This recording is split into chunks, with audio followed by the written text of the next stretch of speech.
stood at the back of the auction hall, his hands deep in his pockets.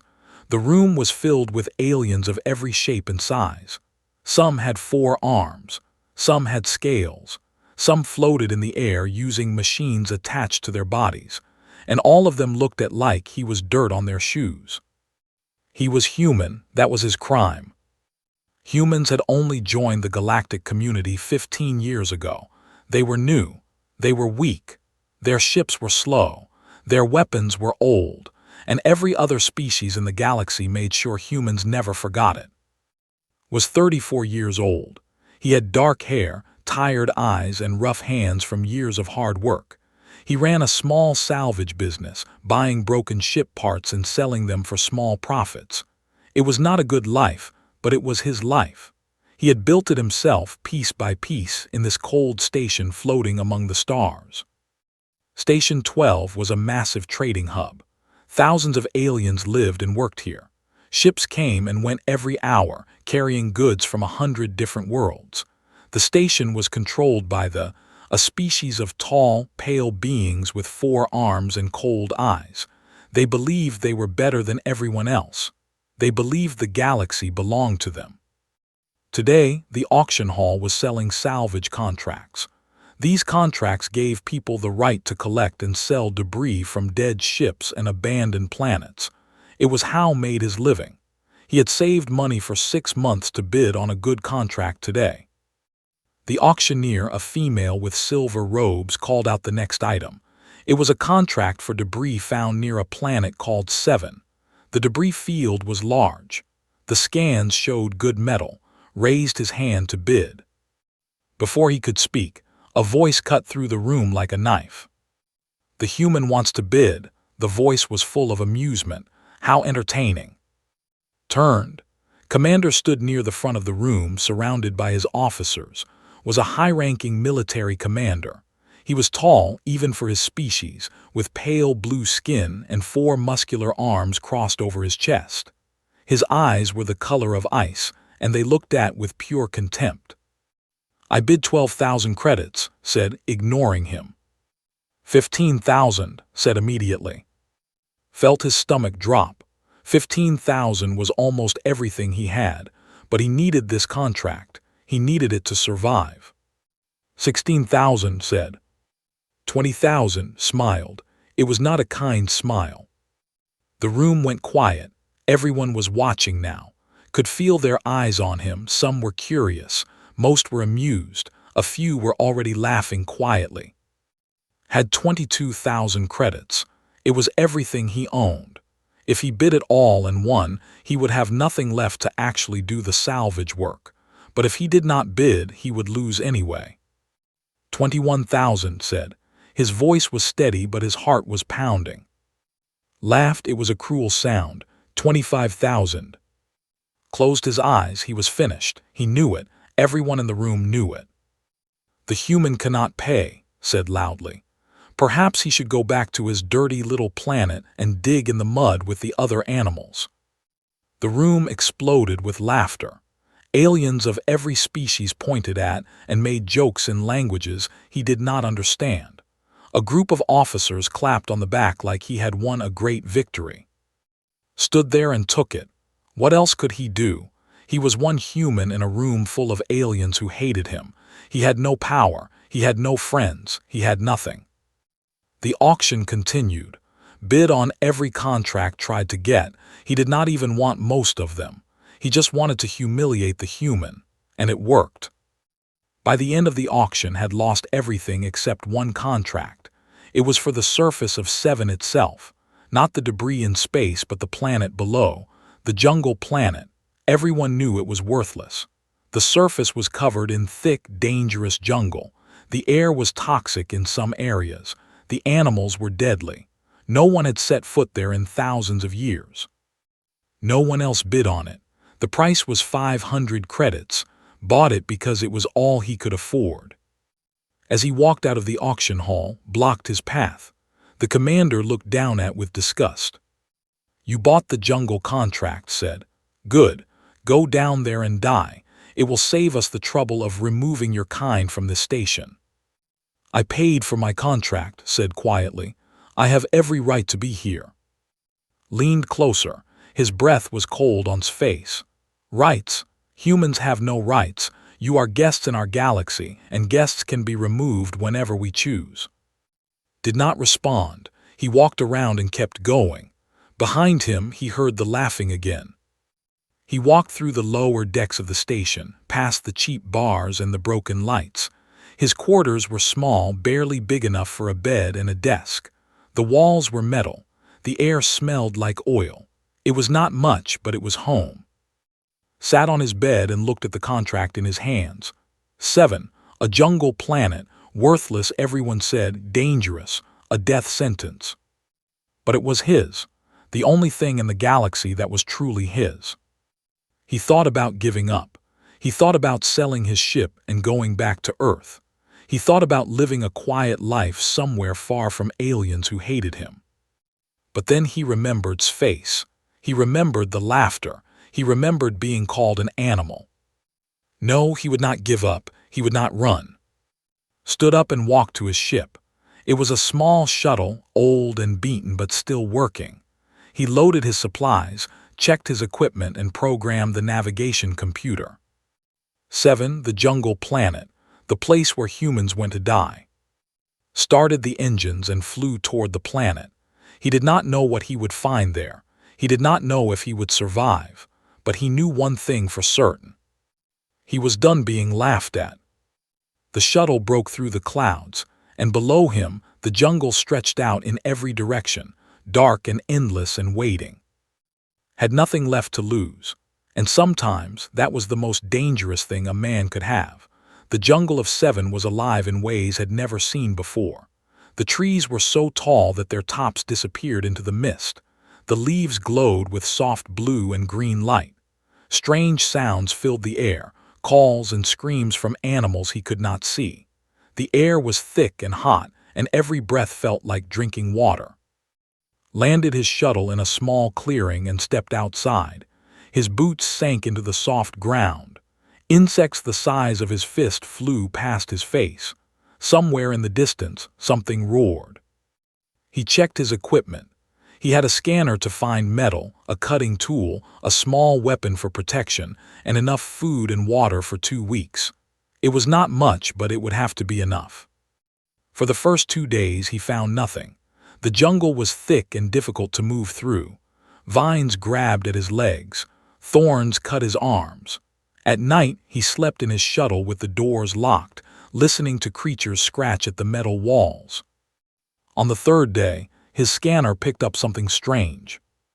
It was a metal signature deep in the jungle, but it was huge, much bigger than any debris from a crashed ship. The scanner said it was over 2 kilometers long. 2 kilometers. That was impossible. Nothing that big could be hidden in a jungle. Stared at the scanner for a long time. Then he started walking. The journey took 3 more days. The jungle fought him every step. He was attacked by a creature with 6 legs and teeth like knives. He barely escaped.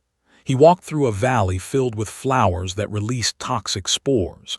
His mask saved his life, but he was sick for hours afterward. He crossed a river filled with things that moved beneath the water, things he did not want to see. But he kept going. He did not know why. Something was pulling him forward, something he could not explain. During this time, his communication device received a message. It was from Earth, from a woman named Sarah. She was a scientist who studied alien ruins. She had been watching 7 from far away, using satellites to scan the surface. "I saw your shuttle land," her voice said through the device. "I have been studying this planet for years.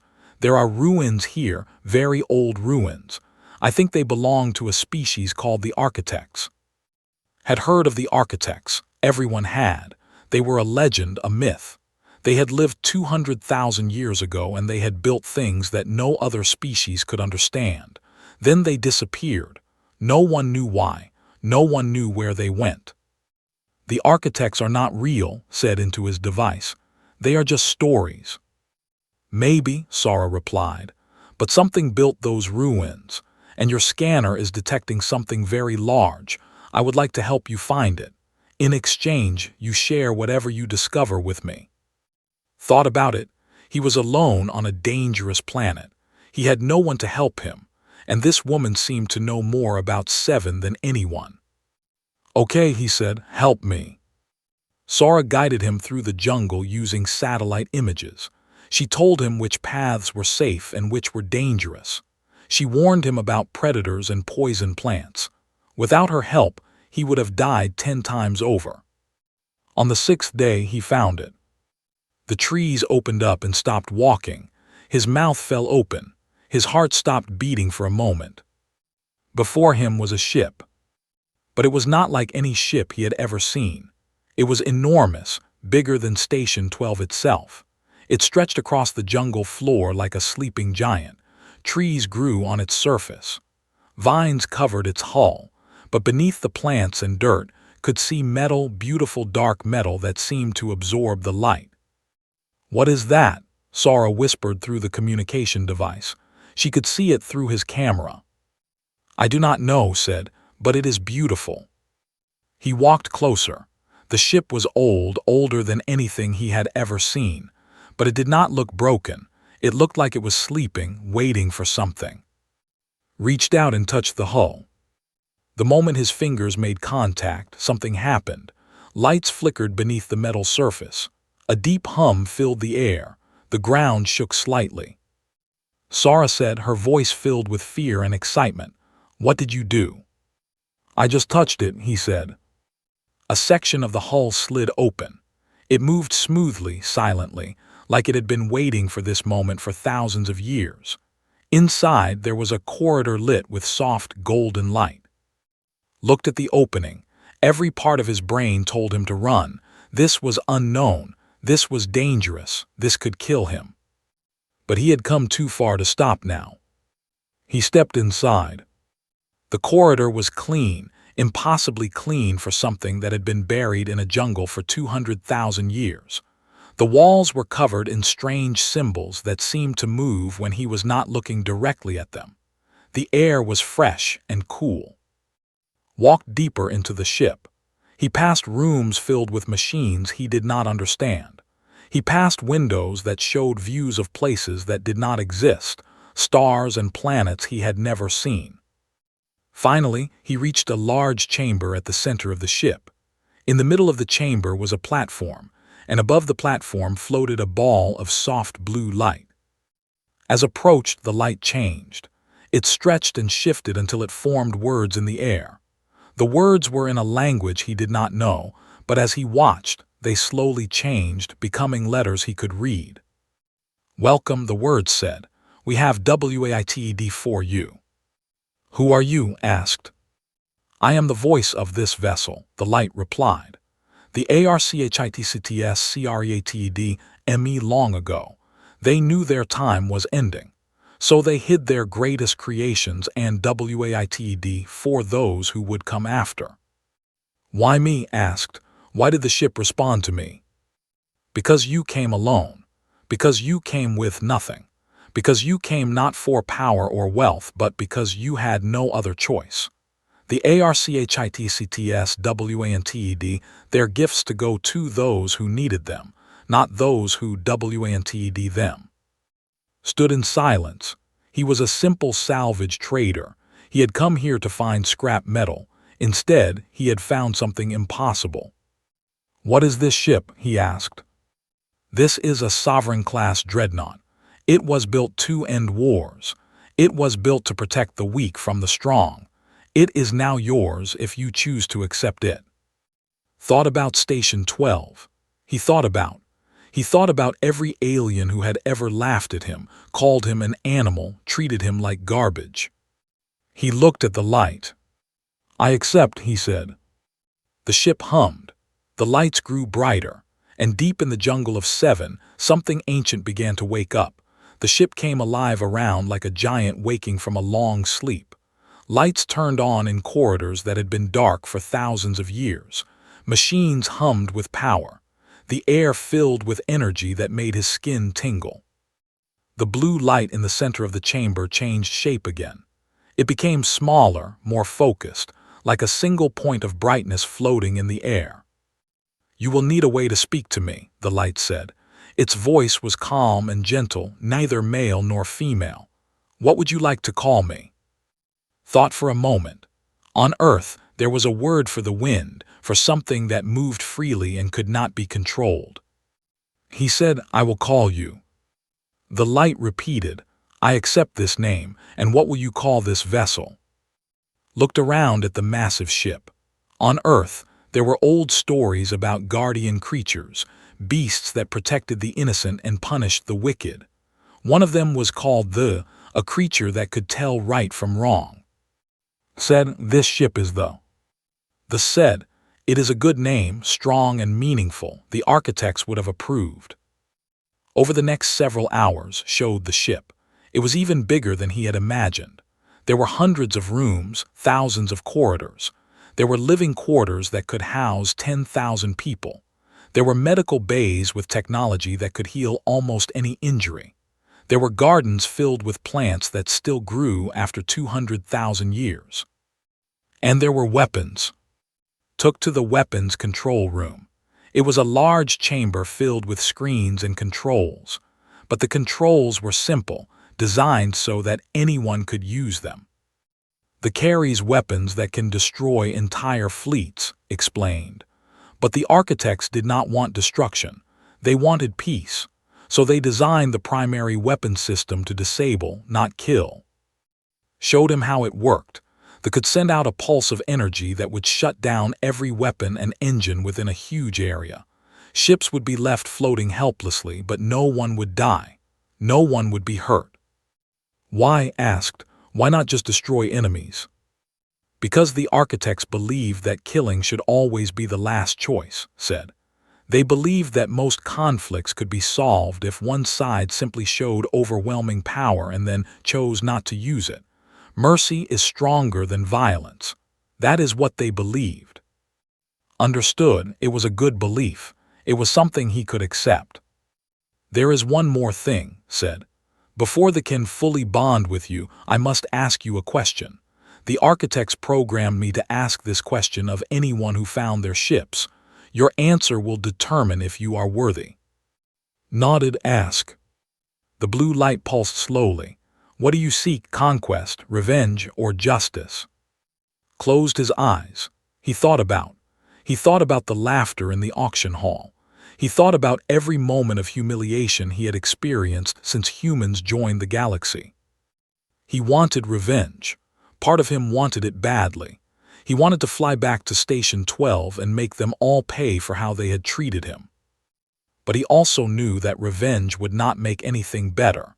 It would not change who he was. It would not prove that humans deserved respect. "I just want to be left alone," said finally. "I do not want to conquer anyone. I do not want revenge, but I will not let them hurt anyone else the way they hurt me. If that is justice, then I want justice." Was silent for a long moment. Then the blue light grew brighter and felt warmth spread through his body. "Your answer is acceptable," said. "The is now yours, fully and completely. Its power is your power, its purpose is your purpose." Let out a breath he did not know he had been holding. Far away, on Station 12, Commander sat in his office. He was drinking expensive wine and thinking about the human he had humiliated at the auction. It had been entertaining to watch the man struggle. It had been even more entertaining to see him leave with nothing but a worthless jungle contract. But something was bothering. His officers had reported that shuttle had landed on 7 and had not moved since. A week had passed. Either the human was dead or he had found something. Did not like unknowns. Unknowns were dangerous. He called his officers into his office. "Send a patrol fleet to 7, he ordered. 12 ships should be enough. Find out what the human is doing. If he has found anything valuable, take it. If he causes trouble, kill him." His officers saluted and left to prepare the ships.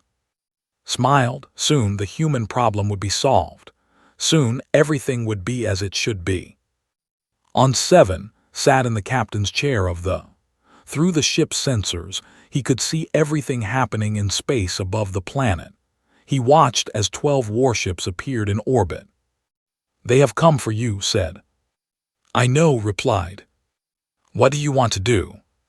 Thought about it, he could hide. There was buried in the jungle, they might not find it. He could wait until they left and then escape quietly. But no, he was done hiding, he was done running. Take us up, said. This engine, silent for 200,000 years, roared to life. The ground shook, trees fell. Animals ran in every direction, terrified by the sound. Slowly, magnificently, they rose from the jungle. Dirt and plants fell from its hull. Ancient metal gleamed in the sunlight. In orbit, the patrol fleet watched in shock as something impossible happened.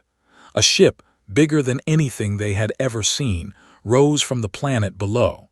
It was beautiful and terrible, like a god rising from sleep. The fleet commander grabbed his communication device with shaking hands. What is that? He shouted. What is that thing? No one answered, no one knew. And on the bridge of the smiled for the first time in years. Open a channel to the fleet, he said. Channel open, replied. Leaned forward in his chair. His voice was calm, steady, and absolutely confident. Attention vessels, this is of Earth. I suggest you leave now. This is your only warning. The galaxy was about to change, and the man everyone had laughed at was about to do the changing. The fleet commander stared at his screen in disbelief.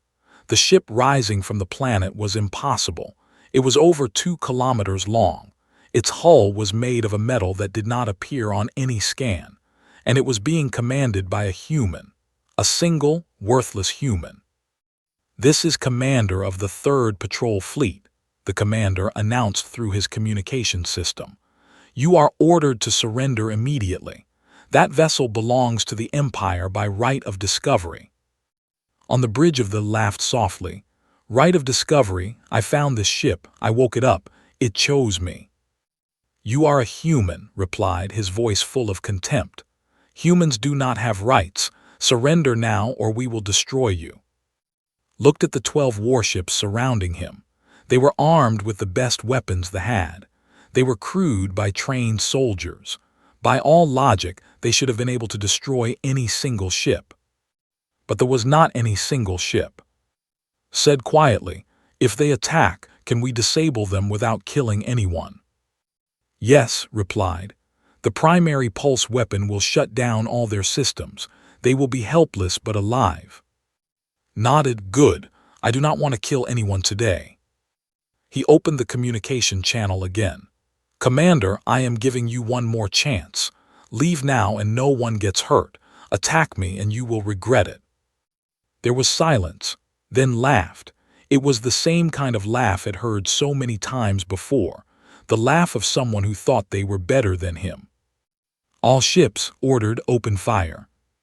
12 warships unleashed their weapons at the same moment. Missiles flew. Energy beams lanced through space. It was enough firepower to destroy a small moon. None of it touched the ancient ship's shields activated automatically, creating a barrier of golden light around the vessel. The missiles exploded harmlessly against it. The energy beams were absorbed and disappeared. On the ships, officers stared at their screens in confusion. Their weapons had done nothing, not a single point of damage. Impossible, whispered. Stood up from his chair. Activate the primary weapon, minimum power, disable their weapons and engines only. Understood. The hummed with power. A pulse of blue energy spread out from the ship in all directions. It passed through the fleet like a wave passing through water. And every ship went dark. Weapons stopped working. Engines shut down. Lights flickered and died. The 12 warships drifted helplessly in space, unable to move, unable to fight, unable to do anything. Commander sat in his dark bridge, surrounded by the sounds of his crew panicking. Emergency lights provided dim red illumination. Nothing worked. Nothing responded. What happened? Someone shouted. What did he do to us? Did not answer. He was too shocked to speak. His voice came through the emergency communication system, which ran on backup power. "Commander, your ships are disabled. Your weapons are offline. Your engines are dead, but your life support is still working. Your crew is alive. I could have destroyed you. I chose not to, remember that." They turned and accelerated toward Station 12. Behind it, 12 helpless warships drifted in the darkness. On Station 12, panic was spreading. The observation decks were filled with aliens watching the impossible happen. A ship the size of a city was approaching. A ship that had disabled an entire patrol fleet without taking a single hit. And it was being commanded by a human. Sora stood at the observation window, her heart pounding with excitement. She had come to the station as soon as she realized what had found. She had wanted to see it with her own eyes. Now she was seeing it, and it was more amazing than she had imagined. Beside her stood No, a human diplomat who had worked on Station 12 for 5 years, was older than Sora, with gray hair and tired eyes. She had spent her whole career trying to earn respect for humanity through peaceful negotiation. She had achieved very little. "What is he doing?" whispered. "He is going to start a war." "No," Sora said softly. "Look at him. He disabled those ships without killing anyone. He is showing them what he can do. He is making a point." They came to a stop in orbit above Station 12. It did not attack. It did not threaten. It simply waited. Then's voice broadcast across every channel on the station. "This is of Earth. I am speaking to everyone on Station 12. I did not come here to fight. I did not come here for revenge. But I am done being treated like an animal." The station went silent. Every alien stopped what they were doing and listened. "2 weeks ago I stood in your auction hall. I was mocked. I was insulted. I was told that humans have no rights, that we are guests who can be removed at any time. I was called vermin. I was told to go back to my planet and die in the dirt." Paused. When he spoke again, his voice was calm but hard as steel. "I found this ship because no one else wanted to look where I looked. I earned this power because I did not give up when everyone told me to. And now I am asking for one simple thing: treat humanity with respect.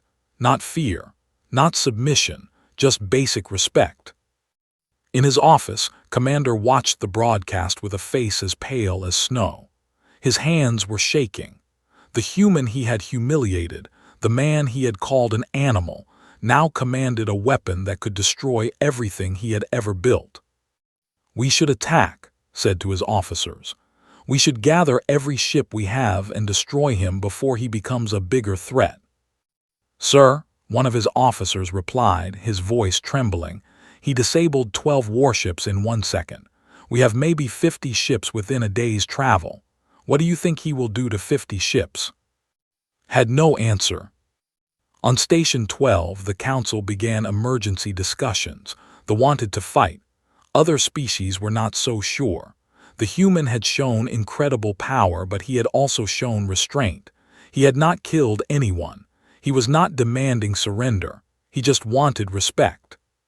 Some council members began to wonder if they had made a terrible mistake. They had laughed at the humans for 15 years. They had treated them like lesser beings. And now a human held the greatest weapon any of them had ever seen. Perhaps some of them thought it would have been better to be kind. At the observation window, Sora watched the floating in the darkness of space. Lights moved across its hull like stars being born. "What happens now?" asked. "I do not know," Sora admitted, "but I think things are about to change for all of us." Above the station, sat in his captain's chair and waited. He had made his move. Now it was time to see how the galaxy would respond. The day of laughter was over. The day of fear had begun. But did not want them to fear him. He wanted something much harder to achieve. He wanted them to understand. The council chamber of Station 12 was the largest room on the station. It had seats for representatives of every species. Today, every seat was filled, and every eye was watching the door. Walked into the chamber alone. He wore simple clothes, the same clothes he had worn as a salvage trader. He carried no weapons. He looked like exactly what he was, an ordinary human who had lived a hard life in an unfriendly galaxy. But everyone in the room knew what waited outside. The hung in orbit like a sleeping dragon. One wrong move, and everything they had built could end.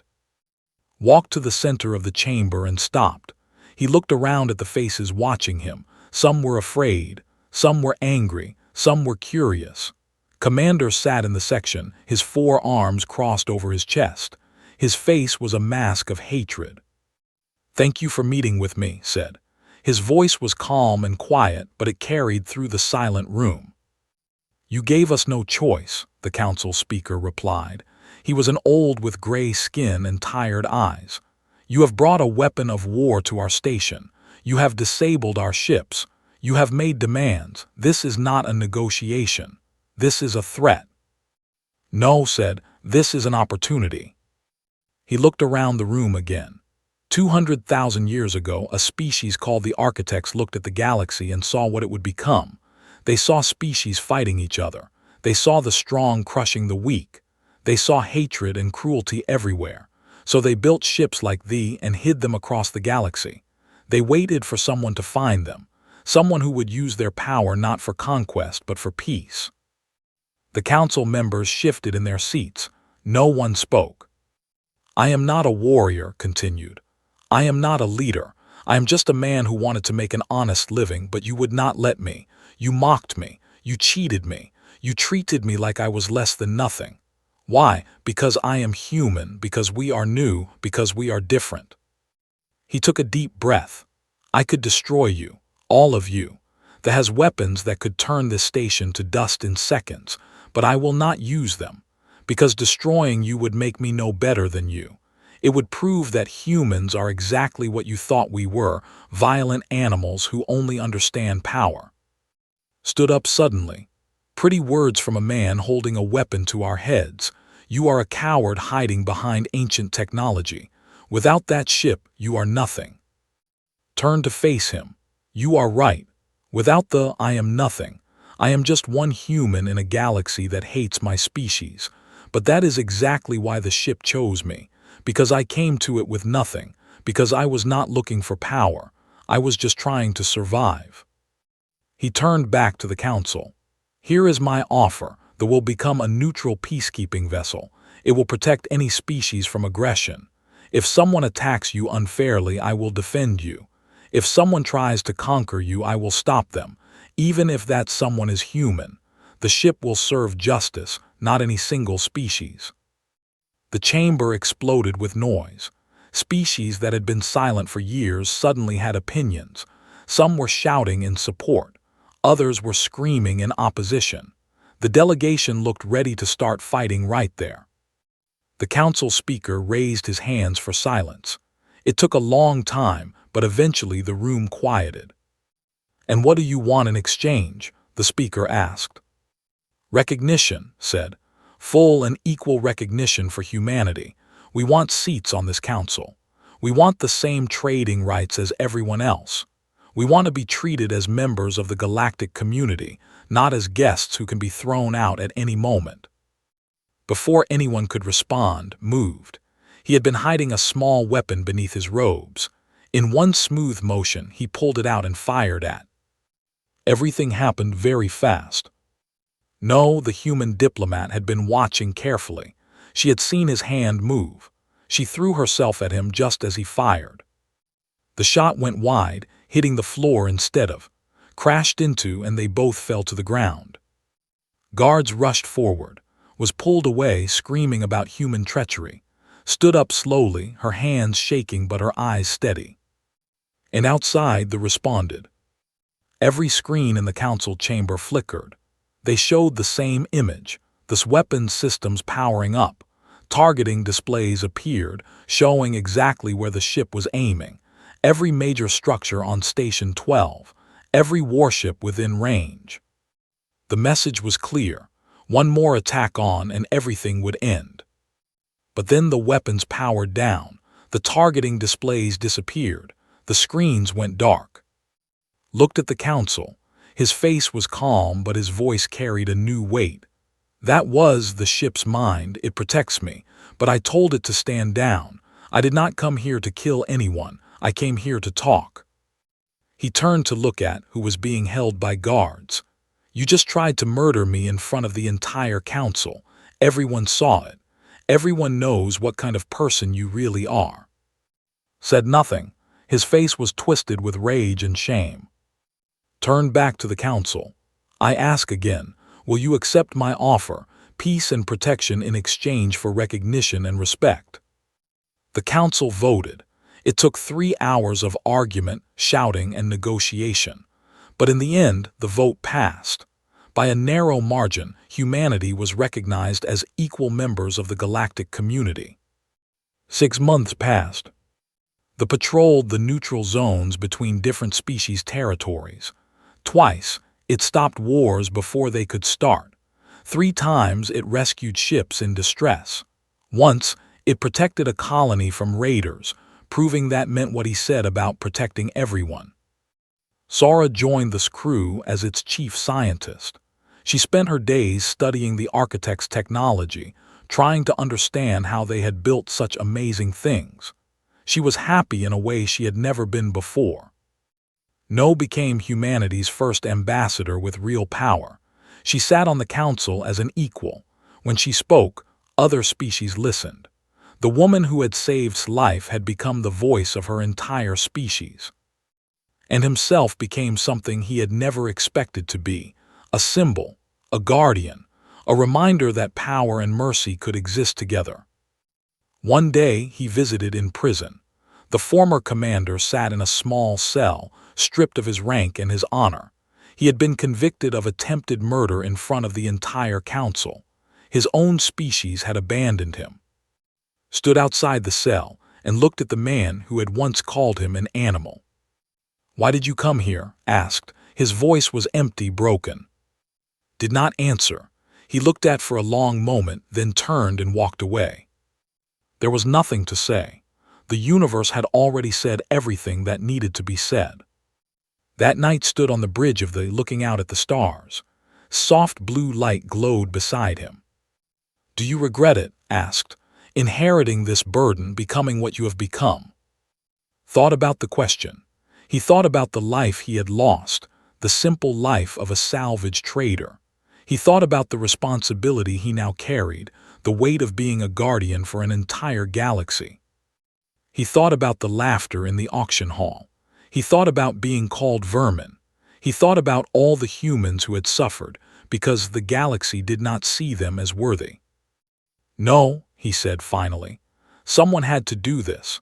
Someone had to show them that strength and kindness can exist together. Someone had to prove that being underestimated does not mean being worthless." He looked at the stars, countless and eternal. The architects left this ship for someone who needed it. They left it for someone who would use it to build instead of destroy. I do not know if I am the right person, but I am the person who found it, so I will do my best. Light pulsed warmly. The architects would have been proud. Smiled, the smile of a man who had found his purpose in the most unexpected place. The galaxy had mocked him. The galaxy had laughed at him. The galaxy had called him nothing, but was no longer nothing. He was the guardian of the voice of the voiceless, the protector of those who had no one else to protect them. And the galaxy would never laugh at humanity again.